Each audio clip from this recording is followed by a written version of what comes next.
মার কোলে এসেছিলি একদিন হেসে, আজ বড় হয়েছিস ভালোবাসার দেশে। শুভ জন্মদিন আমার আদরের মেয়ে, সুখে থাকিস সব সময় এ কামনা নিয়ে। জন্মদিনে কি আর দেব তোমায় উপহার, বাংলাতে নাও ভালোবাসা, হিন্দিতে নাও প্যার। শুভ জন্মদিন। এবছরের আমার মেয়ের জন্মদিন একদমই ঘরোয়াভাবে পালন করা হয়েছে, কারণ এবছর ছিল আমার মেয়ের পরীক্ষা। জন্মদিনের দিনই ছিল অঙ্ক পরীক্ষা, ওই জন্য একদম ঘরোয়াভাবেই পালন করা হয়েছে। সকালে ঘুম থেকে উঠে প্রতি বছরের মতো এবারও কিন্তু লেপা মোছা করে, ঘরদুয়ার পরিষ্কার করে, মেয়েকে স্নান করিয়ে নিজেও স্নান করে পায়েস রান্না করে কিন্তু আমাদের বাড়ির যে ঠাকুর ঠাকুর সেখানে পুজো দিয়ে ব্যাস মা ঠাকুরের আশীর্বাদ নিয়ে তারপর সবাইকে সালাম করে সবার আশীর্বাদ নিয়ে আজকের দিনটা সন্ধ্যাবেলায় ছোট্ট একটা আয়োজন ছিল, কেক কাটা নিয়ে একটু হই হই ঘরোয়া সবাই মিলে। জন্মদিনে কেকটা উপহার দিয়েছে একদম তার মামা, আমার মেয়ের মামা মানে আমার ভাই। হ্যাঁ, আমি বলতে পারি না। জন্মদিন উপলক্ষে প্রথমে বাঙালি রীতি অনুযায়ী কিন্তু প্রদীপ জ্বালানো হচ্ছে, তারপর জ্বালানো হবে মোম। তো আর একদম সামান্য কিছু আয়োজন করা হয়েছিল, আর সেটা নিয়েই বাড়ির সবাই কিন্তু হই হই করে খাওয়া দাওয়া করেছি কেক কাটার পরে। তো আজকে জন্মদিনের দিনে ভগবানের কাছে একটাই কামনা থাকলো, আমার মেয়ে অর্থাৎ ভগবানেরই মেয়ে, আমার শুধু উদ্দেশ্য যেন ভালো থাকে, সুখে থাকে, শত দুঃখেও যেন ভেঙে না পড়ে, মনের জোর নিয়ে যেন সকলের পাশে আপদে বিপদে দাঁড়াতে পারে, মানুষের মতো মানুষ হয়, বড় হয়, আর লেখাপড়া করে সুশিক্ষায় সুশিক্ষিত হয়ে সকলের যেন উপকার করতে পারে, এই কামনা রইল। আজকের এই দিনটি ফিরে ফিরে আসুক শত শতবার, মা হিসেবে আমার এটুকুই কামনা, আর আমার পরিবারের পক্ষ থেকেও একই কামনা।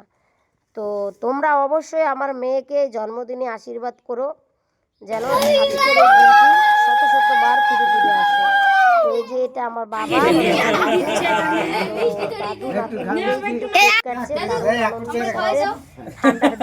দেখতেই পাচ্ছ অনুষ্ঠানের আয়োজন করা হয়েছে। দাদুর হাতে কেক খেয়ে তো দাদু খুশি।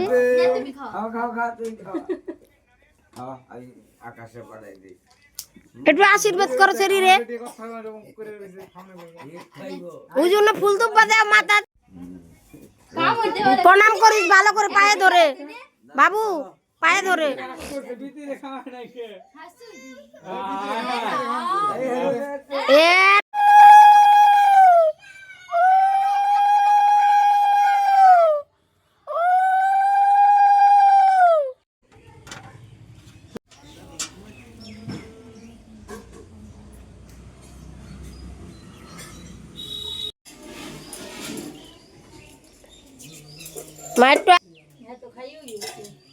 খা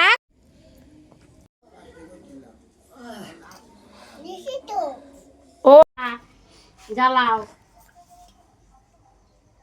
ঋতিকা কি করতেছে?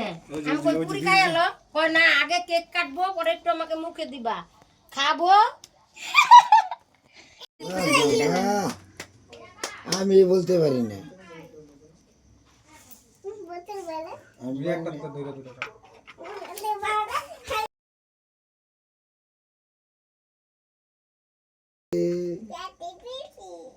Happy birthday to you. সুজির বার্থডে কবে? কেকটা ফাড় পালাও খালি বলে ভিডিও বানায় বড় ক্যামেরাম্যান রেডি। দাঁড়া দাদু আসুক। আজকের মতো ব্লগটা কিন্তু এখানেই শেষ করব। তার আগে তোমাদের কাছেও কিন্তু প্রার্থনা রইল যে আমার মেয়েকে একটু আশীর্বাদ করো যেন মানুষের মতো মানুষ হতে পারে, আর লেখাপড়া করে বড় হয়ে সকলের আপদে বিপদে পাশে দাঁড়াতে পারে। এটুকুই প্রার্থনা রইল। আজ তাহলে ব্লগে